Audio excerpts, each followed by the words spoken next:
এক ব্যক্তিকে জাহান্নামের শাস্তি দেওয়া হবে বছরের পর বছর, অনেক বছর অনেক বছর। কত বছর আল্লাহ ভালো জানেন, কারণ জাহান্নামের উপর থেকে ছেড়ে দেওয়ার পরে জাহান্নামের তলায় গিয়ে পৌঁছাতেই মানে কত হাজার হাজার বছর পার হয়ে যাবে মানুষ জানে না। বিবাহিত ব্যক্তি যারা ব্যভিচার করেছে, বিবাহিত ছেলে বা মেয়ে ব্যভিচার করেছে, তওবা করে যদি ফিরেও আসে রজমের শাস্তি থেকে বাঁচার কোনো সুযোগ নেই।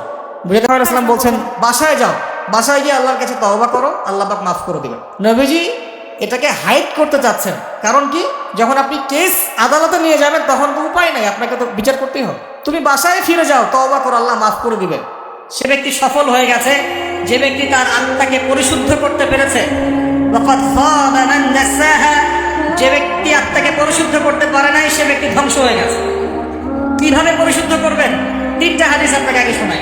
এক, আল্লাহ রাব্বুল আলামিনের হাবিব মুহাম্মদ সাল্লাল্লাহু আলাইহি ওয়াসাল্লাম দরুদ পড়েন, বলেন সাল্লাল্লাহু আলাইহি ওয়াসাল্লাম। তিনি বলছেন যে আল্লাহর এমন কিছু বান্দা আছে যারা জান্নাতে প্রবেশ করবে, যাদের অন্তরটা হবে পাখির মতো নরম। কার মতো? পাখির মতো।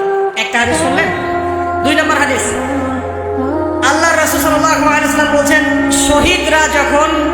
শহীদদের আত্মা যখন আল্লাহর কাছে পৌঁছায়, আল্লাহ রাব্বুল আলামিন সেই আত্মাগুলোকে সবুজ রঙের কিছু পাখির মধ্যে প্রদান করেন এবং সেই পাখিগুলো আরশের নিচে লণ্ঠন আছে, এখানে বসে থাকে এবং তারা জান্নাতের যে কোনো জায়গায় যায়, ঘুরে খাবার খায়, আবার ফিরে আসে।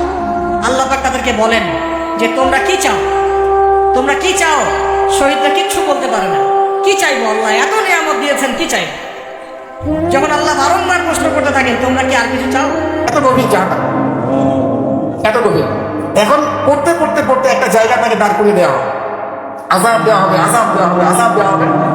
এক পর্যায়ে সে চিৎকার করতে থাকবে, ইয়া মান্নান ইয়া হান্নান, ইয়া মান্নান ইয়া হান্নান। এভাবে চিৎকার করতে করতে, এগুলো আল্লাহ পাকের নাম।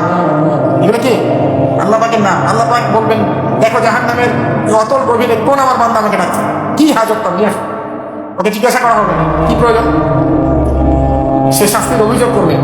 শাস্তির অভিযোগ করে তাকে বলবে যে আমার এই শাস্তি আমি সহ্য করতে পারছি না, আল্লাহ আমাকে এই জায়গা উচিত জায়গা, আমাকে আমি যেখানে থাকি সে থাকার জায়গাটা ভালো না, আমি যেখানে বসি বসার জায়গা ভালো না, এরকম অনেক কথা বলতে থাকবে। আল্লাহ পাক তখন তার গুনাহগুলোকে স্মরণ করাবেন, মানে তার এই অবস্থা কেন হলো এটা স্মরণ করবে। এবার সে ব্যক্তি পিছনে ফিরে তাকে আবার পাঠিয়ে দেওয়া হবে, যাও পিছনে ফিরে যাবে। যেতে যেতে সে তাকাবে পিছনে ফিরে, বারবার তাকাবে, বলবে আল্লাহ তোমার রহমতে আমাকে একবার সেখান থেকে তুমি বের করে নিয়ে আসছো, আল্লাহ দ্বিতীয়বার আমাকে সেখানে পাঠায়, আমি তোমার রহমতের আশা রাখি যে তুমি আমাকে মাফ করে দেবে। আল্লাহ পাক বলবেন আমার রহমতের ওসিলায় সে আমার কাছে চেয়েছে, যাও আমি তাকে মাফ করে দেব। জাহান্নাম থেকে বের করেও আল্লাহ পাক অনেক মানুষকে কি করবেন, জান্নাতে দিয়ে বেরিয়ে যান। আরেক ব্যক্তিকে মাফ করেছেন আল্লাহ রাব্বুল আলামিন। কথা কি বুঝেন নাই? পাখির একদম ভোরবেলা উঠে যখন ফজরের আজান দিচ্ছে ঠিক তার এক মুহূর্তে পাখির কিচিরমিচির শুনছেন, তার মানে নামাজের ওয়াক্ত প্রায় চলে যাচ্ছে, তার মানে তার আল্লাহ পাকের হুকুমের সাথেই জেগে ওঠে, সূর্য ডুবে তারা ডুবে যায়। ঠিক এরকম সুন্নত ছিল নবী সাল্লাল্লাহু আলাইহি ওয়াসাল্লামের এবং সাহাবায়ে কেরামের। আজকে 1400 বছর পর মুসলিম জাতি এই সুন্নাহ ভুলে গেছে। আর আমাদের সুন্নত দেখবেন, যদি কোনো রকম উঠেও ফেলি ফজরে, আবার 12টা পর্যন্ত ঘুম।